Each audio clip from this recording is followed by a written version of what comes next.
Hey y'all,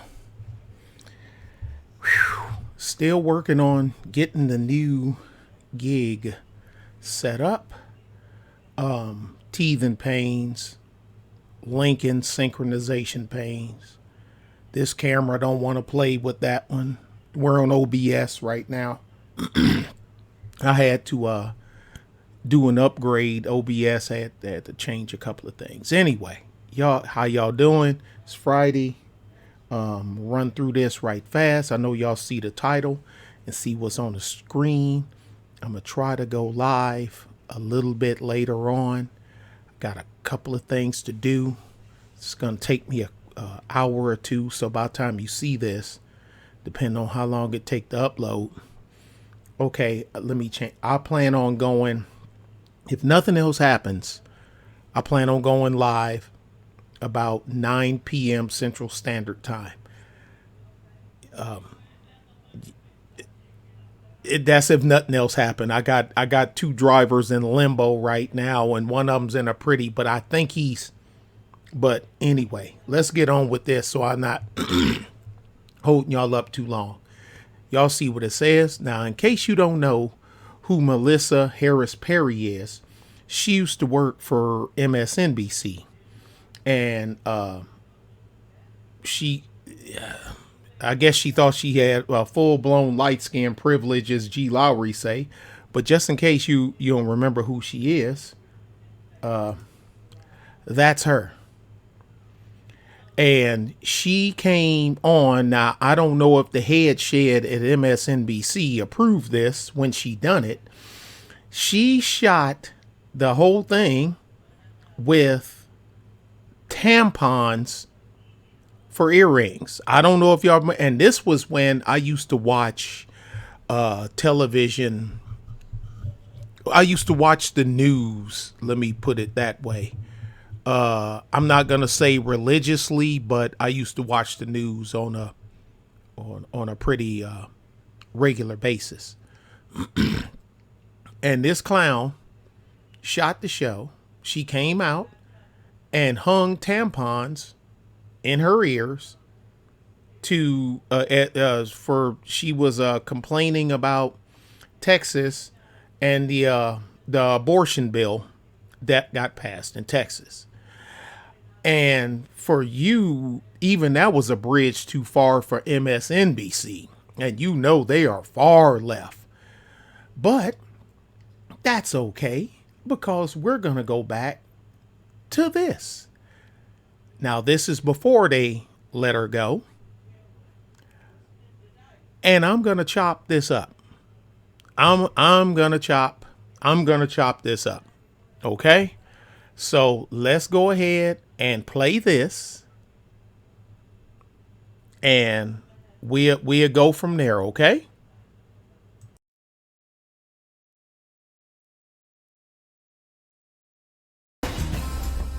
Welcome back. I'm Melissa Harris Perry. The summer of 2014 is more than halfway over, and so far it hasn't been too kind to Hollywood. Oh, I forgot. Fair use, Ninja. Fair use. And I got this from I forgot all about it, but Xavier, Prophet of Thoughts, shout out Brother X. Brother X shot me the link of this because he covered it on his deal. But anyway, let's go ahead and go. Hollywood blockbusters. In fact, it's been headline-grabbing awful. The worst summer in 8 years. The worst year-over-year decline in box office revenues in 3 decades. Apparently, this summer's movies are missing the magnanimous, logic-defying hero whose stunning feats keep movie theater seats filled. Here on MHP Show, we just couldn't believe Hollywood producers missed out on the hero to end all heroes. Someone who could end all of the troubles plaguing the nation, poverty, violence, hunger, just by showing up. And if you are an avid news consumer, you probably know just who I am talking about. The magical Black Daddy, the allegedly absent black father. He figured prominently in a news story out of New Jersey earlier this month. A reporter from New Jersey's News 12 station was covering the story of a 23-year-old police officer who was shot and killed while on the job, allegedly by this man, Lawrence Campbell. The station decided to play part of an interview with Campbell's wife in which she suggested her husband should have killed more officers, comments she later apologized for. Then News 12 reporter Sean Bergen decided he wanted to explain to viewers why the station aired the woman's controversial remarks. Off script, but on air, he told viewers, "We decided to air it because it is important to shine a light on this anti-cop mentality that has so contaminated America's inner cities. It has made the police officer's job impossible, and it has got to stop. The underlying cause for all of this, of course, young black men growing up without fathers." Unfortunately, no one in the news media has the courage to touch that subject. Those comments led to Bergen's suspension, and he eventually resigned. But he also landed an interview courage to touch that subject. Y'all notice how she done that with this sort of vitriol? Like you can tell when a lot of these people, mainly fembots, have an open disdain for black fathers. But matter of fact, let me hold my water. Those comments led to Bergen's suspension, and he eventually resigned. But he also landed an interview on Fox News where he doubled down. An utter, an utter disrespect for authority in all its forms. Bergen may believe he is the first to ever draw a link between the alleged absence of black fathers and negative community outcomes, but he's actually tapping into a pretty long perpetuated narrative. In a new column for The Nation entitled "The Myth of the Magical Black Father," Michael Denzel Smith writes, "The missing black father has been a point of discourse in our media, popular culture, and academy for at least the past 30 years. It's academia, not academy.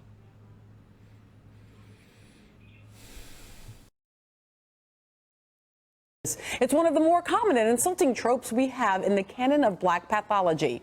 Smith asks if there could maybe, just possibly, be any other reason for young black men to harbor distrust of the police, like, say, experiencing disproportionate harassment and violence at the hands of the police.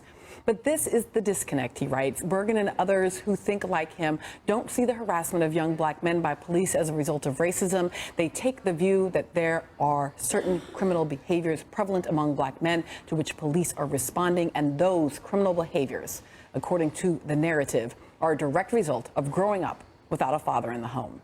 The missing black father has been a popular scapegoat for the real structural problems facing black Americans, especially those of lower income, problems that our legislators over the decades have failed to use policy to adequately address. As Smith writes in his article, the legacy of racism and white supremacy will not be undone by an army of magical black fathers. With me at the table, one magical black father, Michael Eric Dyson. Them magical Negroes right here. Now, let me get this out of the way.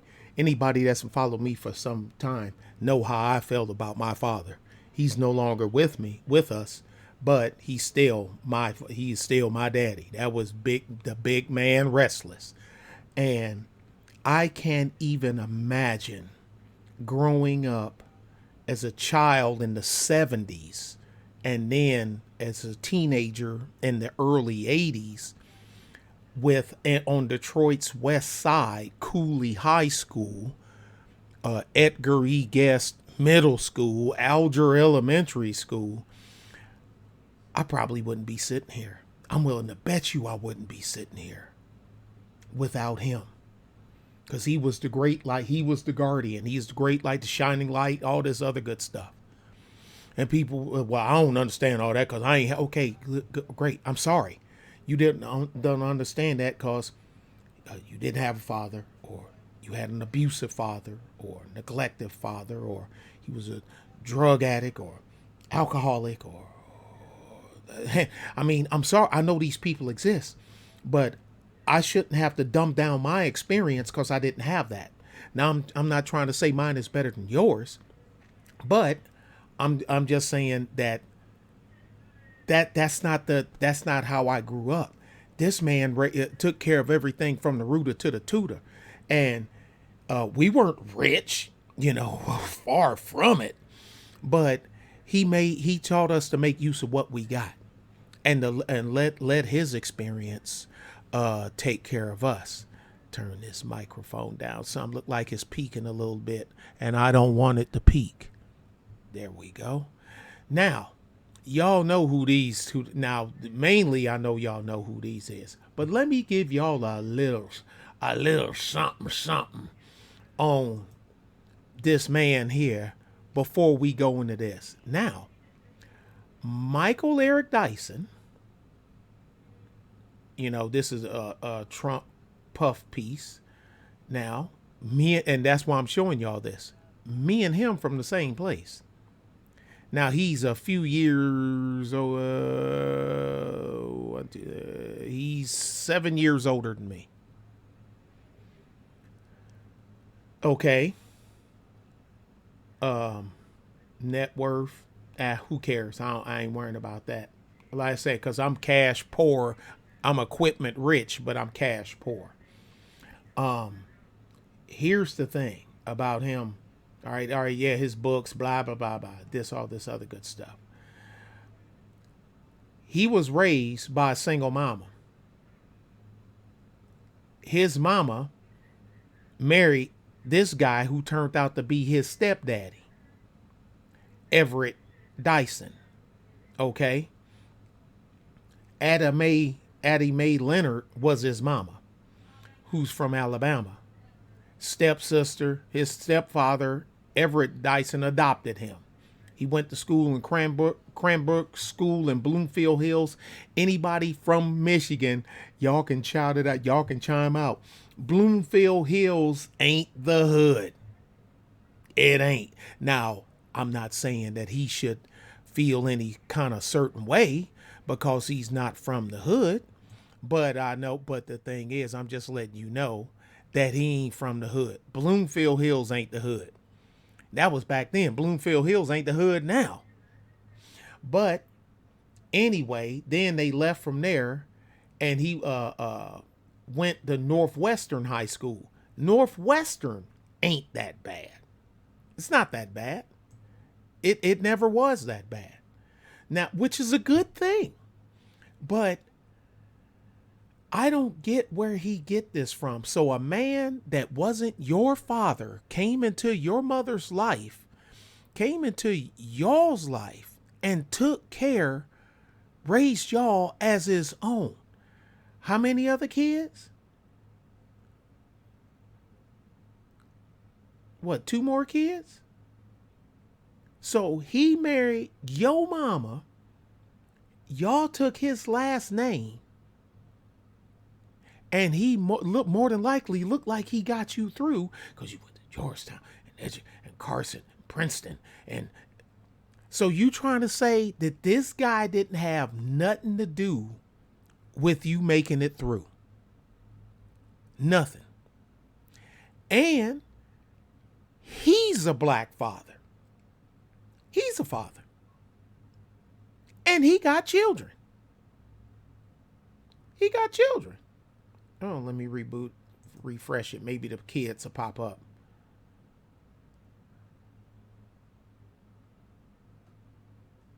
Nah, I don't want to hear him speak. Nope. At the Aretha Franklin thing. Huh. I'm assuming there should be pictures in there. But anyway, yeah, this bio was his spouse showing his old lady and whatnot.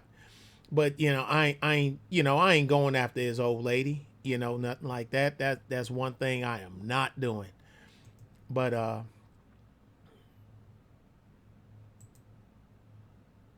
no, Google, we ain't doing that. But you're a father, but I'm willing to wonder if you feel that you're making an impact on your 2 children's life. And did that man that wasn't your father, that married your mama, and y'all took his name, was he any help to you? An MSNBC political analyst and professor at Georgetown University. Elon James White, media director for Netroots Nation and the CEO of This Week in Blackness. Michael Denzel Smith, a fellow at the Nation Institute and author of the piece, The Myth of the Magical Black Father, and Brittany Cooper, assistant professor of women. Get your petty. All right, let me get my petty out of my way.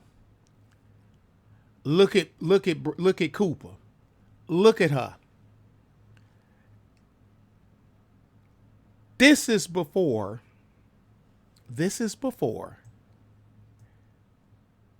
Remember, she sat up there, sat her big rotund ass up there in that gaggle of all them other them rooks and crows and fucking birds and harpies sitting there, and she gonna blame Donald Trump for her being fat, pretty much talking about.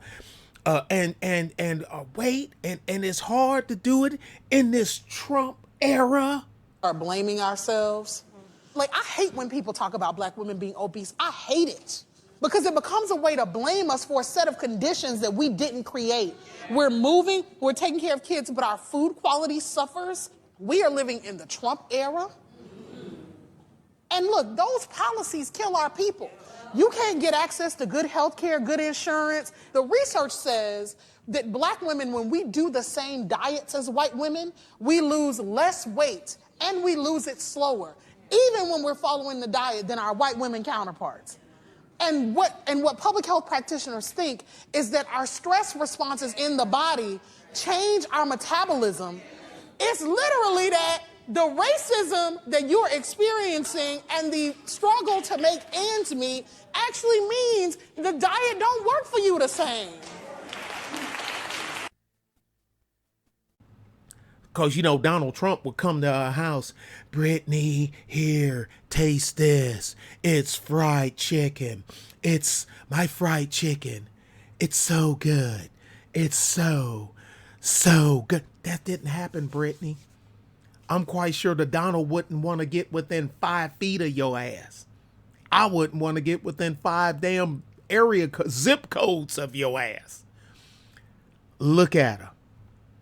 Pre-Trump. Trump's gone now. I bet you if we go find a picture of her, she's still as big as what. See these right here? See this? I'm being petty as we call these glunkums. That big old thing that you got to move around yourself. We call them in the hood, we call them glunkums. For real. I'm not kidding. What y'all want to bet? He ain't got no daddy. I ain't got no daddy look wrote all over his face. And I can tell she don't have a daddy just by the way she talk. Because you can tell a man of culture, you can tell by the tone of a woman's voice when she's talking to a man of known culture, whether she was reared with a man or not. A real man. Now I ain't talking about an alcoholic, a drunk, or he just happened to be there. He just happened to be the DOTD for your mama. That's the dick of the day. For your mama. I ain't talking about that. I mean a solid man, somewhat solid in your daily life.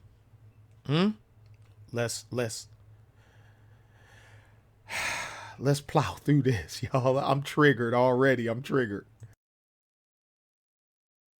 And Gender Studies and Africana Studies at Rutgers University. So, Michael, we had a good time when we saw your piece, not because it's a funny piece, but because the headline kind of reveals that sense of angst about the ways in which this constantly becomes the story. Yeah, and this is new to me, to blame anti-cop mentality on the lack of black fathers. And that, to me, like, anti-authoritarianism, right, which I was like, yeah, well, I am anti-authoritarian, right. yes. And if you think that way, you're missing, and you're denying the experience of black men with police. Mm-hmm. Like, if all of a sudden, whatever number of black people that grow up without fathers is like 900% or something like that, if all of the fathers show up tomorrow, it's not going to suddenly mean that black children are going to respect police, because those black fathers are going to come with their own experiences with those police, and they're going to pass those lessons down to their children. And I mean, given that we just spent about a half an hour talking about an African-American father who was killed during an encounter with police,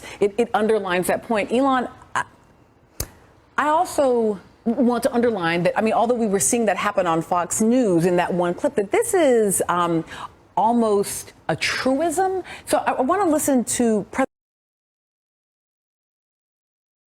another pettyism. I don't trust a man that got to wear a hat indoors in a controlled environment. You know what I mean? Dude, take your hat off. And that's something else too. I still remember anytime when I seen my father, my grandfather, or whatever, when they walked inside, because they always wore hats, especially if they were dressed. The first thing they do when they go inside of anywhere is they take off their hat. They take it off, put their finger right in the crown of there, and they pick their hat up, and they hold it. Either they put it down, or they just that another. When they go outside, they put their hat back on. Why is it? I mean, hey, the suit and all that other stuff, that's great. And I got hats. I got a shitload of hats. But I'm just being petty. That's the old man in me. That's the older guy in me that sees this. And that's something that I'm quite sure my daddy got from his daddy, and I got it from my daddy. Like grandma say, what are you expecting it to rain? It don't rain in here. The roof don't leak. Take your hat off. My grandmother used to say that. Petty. President Obama talking about the power of the black father for a moment. There's no more important ingredient for success. Nothing that would be more important for us reducing violence. I remember this speech. What does it say on the screen? President Obama says he acted out because he grew up without a father, without a dad. That's what it says. And Brittany still, and Obama was president. So did she blame Obama for her being fat? Or is she just going to blame Donald Trump for her being fat?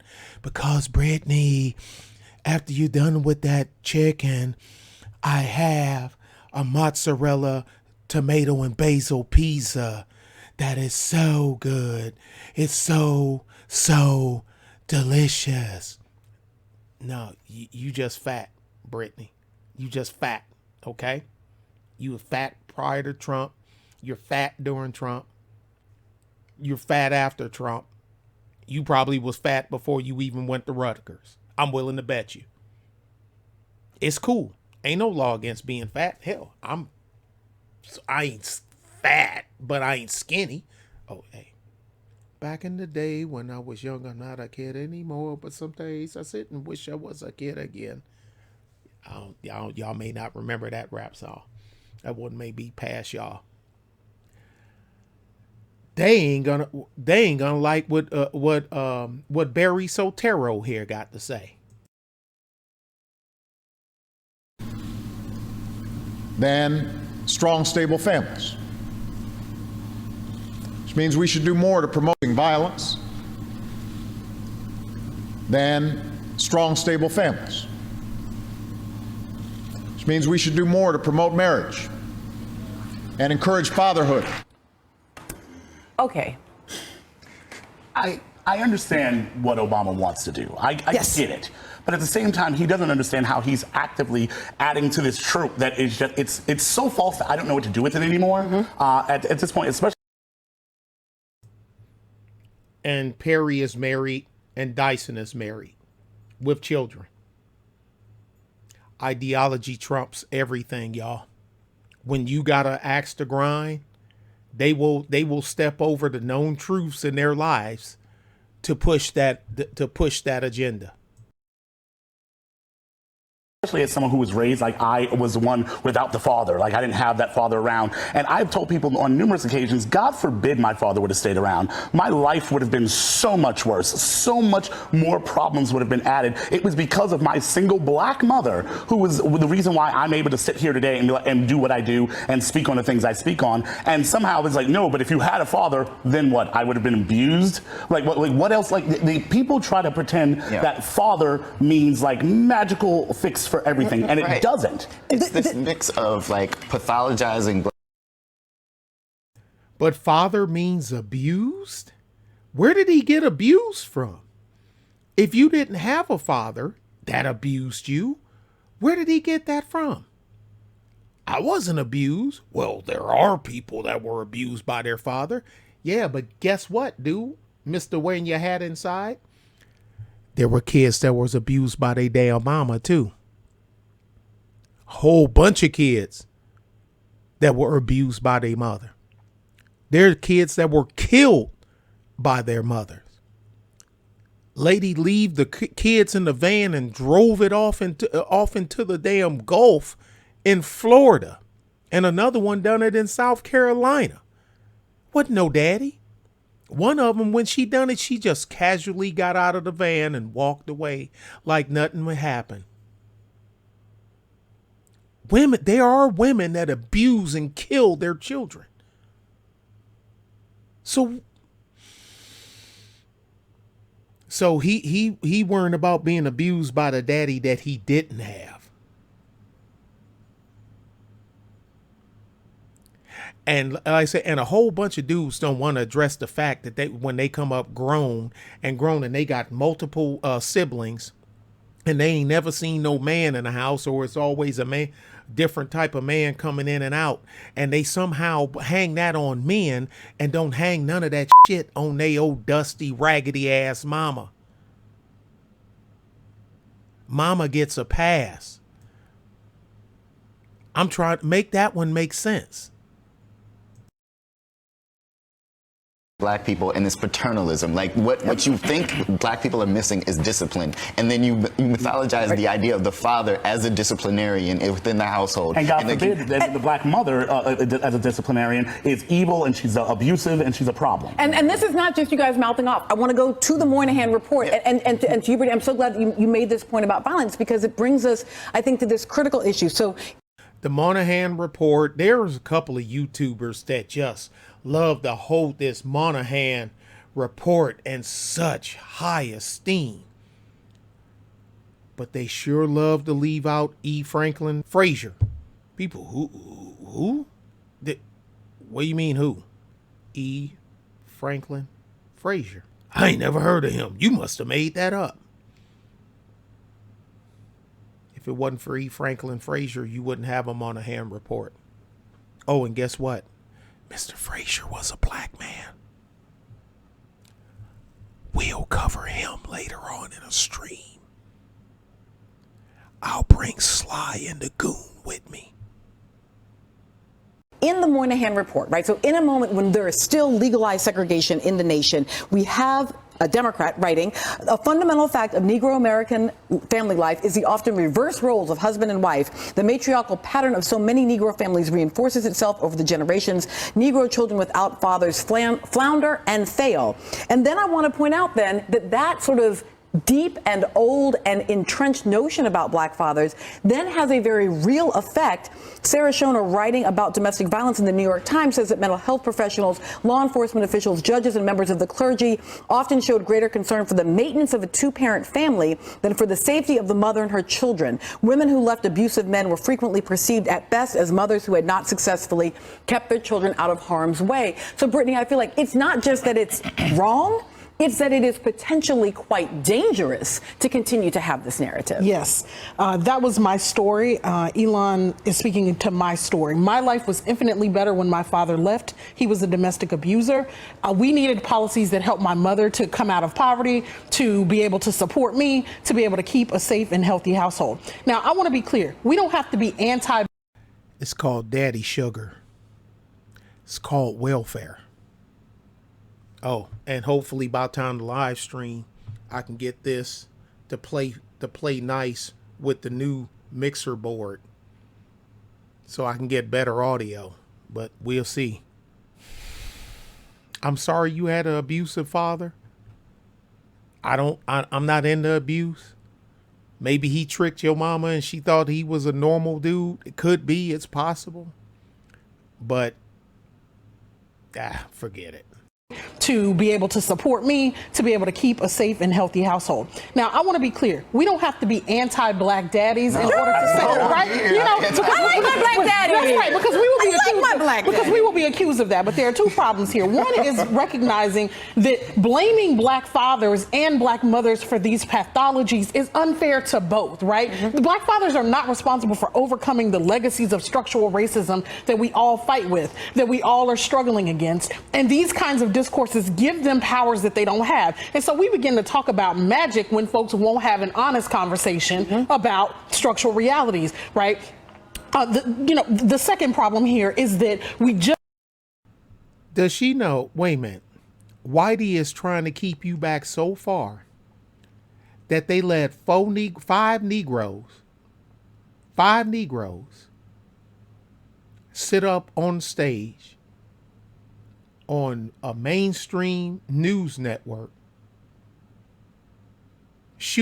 that was shooed by, albeit light skin. I don't know if her mama black or not, but she said she loved her black daddy, so that's telling me her daddy is black. I don't know. Don't even matter.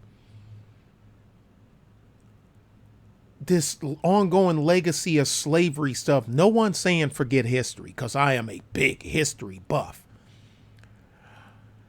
But you can't live right in the back of what happened to people that were dead before you were born. Because I know I'm older than these people, with the exception of Eric Dyson. With the exception of him. I know I got the rest of them clipped. I didn't know any slaves.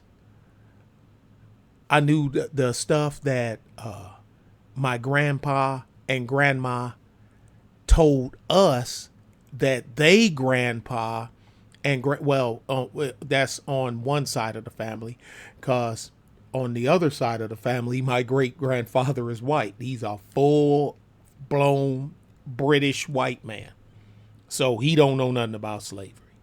He wasn't a slave, and his wife, my great grandmother, is a Cato Indian. That's how I ended up down here in Texas from Michigan, but not that, don't worry about that. So, but on the other side of the family, mom's side of the family, there was no slavery. She said the same thing. Was there mistreatment? Yes. Was there you being skipped over for certain things and pushed around and not treated right? Oh, hell yeah. But am I going to use that to hang my hat on for me not producing? Sorry about that, y'all. Am I going to use that to hang my hat on for me not producing and being a respectable person in society on something that's happened to some people 3 generations ago? Recognize it? Yeah. Use it as a crutch? No. Just that we need to support black fathers and make a way for a different sort of narrative about how family structures can exist. So the real issue here is that there's an indictment of black people for not being in marriages, as opposed to, and so not achieving a heteronormative nuclear family ideal. That's what the Moynihan report does in a particular way. So then the last point is that the state then goes around acting like a baby daddy to black folks, right? And giving welfare. Wait a minute. Didn't she just say the abusive father thing, and then the government helping her mama out so she can raise her and take care of them, which is the government, right? Taxpayers' dollars, right? Went from the taxpayer into a pool and to her mother. She said it. She said it. But now, a minute later, you're chiding the same system that you was just praising that helped your mother raise you. See, they don't expect, and most black YouTubians, you know who said YouTubian, they won't speak on this. Stand on your square and speak the truth. Anyway. Quote unquote, to black mothers, as though we should be thankful for that, and disciplining black fathers literally to the point of killing them. And so we should reject the narrative that patriarchy in any form, including the state acting as a proxy baby daddy, is going to solve any, acting like a baby daddy and so not achieving a heteronormative nuclear family ideal. That's what the Moynihan report does in a particular way. So then the last point is that the state then goes around acting like a baby daddy to black folks, right? Giving welfare, quote unquote, to black mothers, as though we should be thankful for that, and disciplining black fathers literally to the point of killing them. And so we should reject the narrative that patriarchy in any form, including the state acting as a proxy baby daddy, is going to solve any of these problems. And the irony, of course, is that the nation has a black father right now, and they hate him. The nation has rejected Barack Obama as the collective paternal influence on this nation. Because he actually was insufficiently magical. It turned out that the election of President Obama did not, in fact, remove all of the problems of the world. He was not able to sprinkle a magical dust, on. But let me also just, because I want to go back to Brittany's point that we don't want to suggest that. I mean, again, I like my black father. He has challenges, but I love my black, and my husband is an extraordinary father, and even my ex-husband, who wasn't a very good husband, is a really good father to our child. But can we separate out a question about the emotional angst?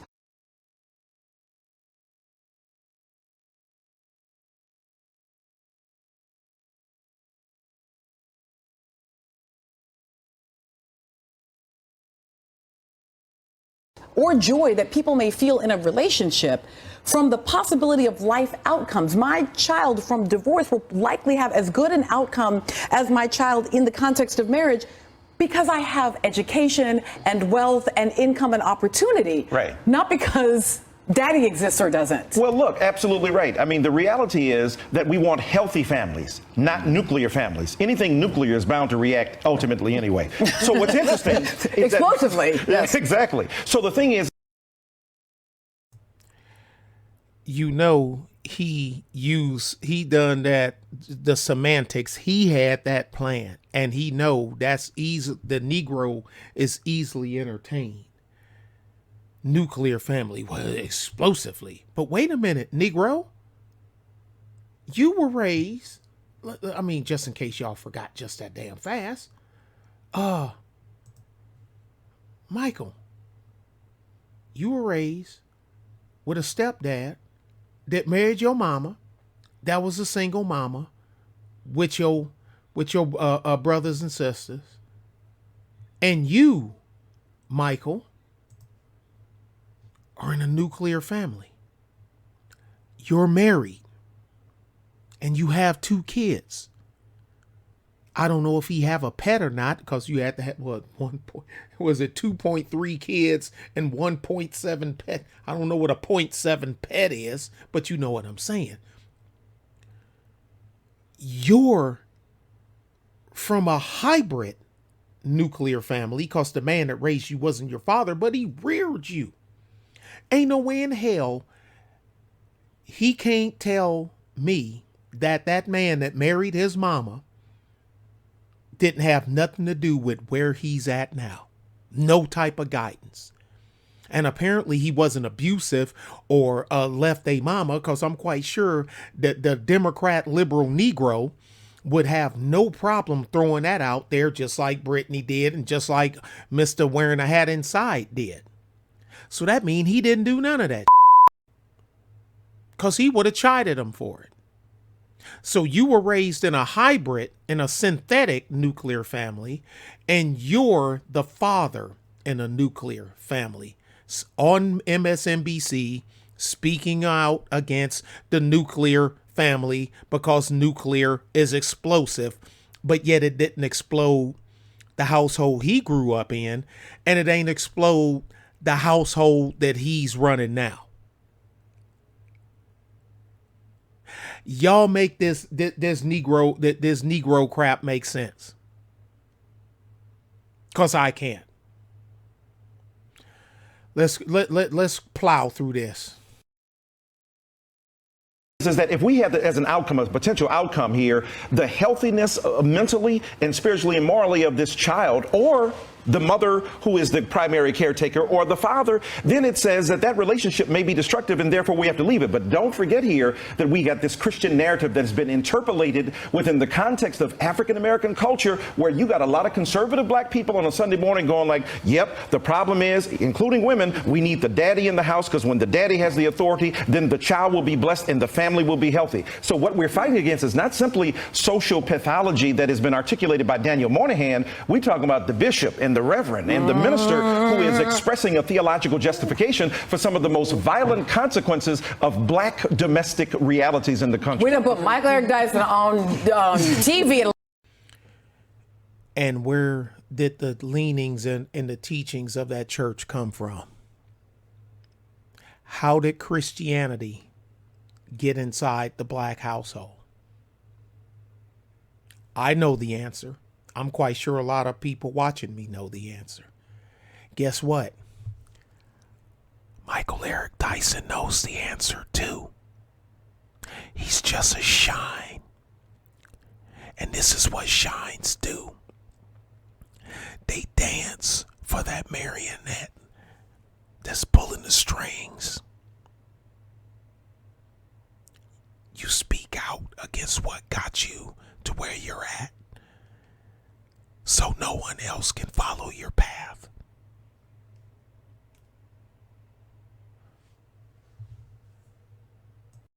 At 11 o'clock on a Sunday morning, so you know church was going to happen. Up next, we have a little bit more on this because I want to talk about some of Nerdland's favorite black but not magical daddies. Yep, because you sure ain't magical. Look, we're going to get out of here. The CDC, I don't know what CDC, what Centers for Disease Control had to do with it, but I'm not going to open any of these links because I ain't trying to get, I ain't trying to make Massive Dynamics bot give me the bot. But you see, I opened those two before I even got here, before I was recording.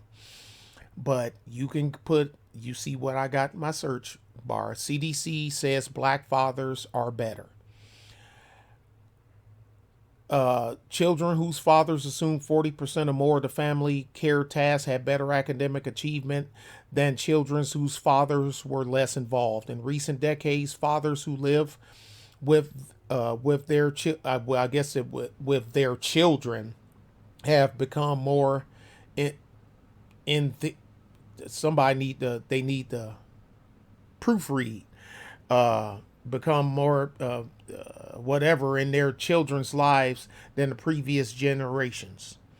CDC study surveyed over 3,900 fathers between 2006 and 2010 and found that black fathers were more likely to bathe, dress, play, and dine with their children as compared to their white, Hispanic, and Asian counterparts. I know what that say, and here's the thing. This is the same outlet, NBC and MSNBC, is the left pocket and the right pocket on the same pair of pants. White man speak with forked tongue. And shine-ass Negroes love it. Voice for change, black fatherhood. I don't know, they may not flag me. Black fathers are present, involved in children's lives more so than other races. Debunking the most pervasive myth about black fatherhood, and that's Vox, and I can't stand they asses, but hey, it is what it is. 5 lies we should stop telling about black fatherhood, and that's from the Huffington Puffington Post. Ariana Huffington, and she's a hack.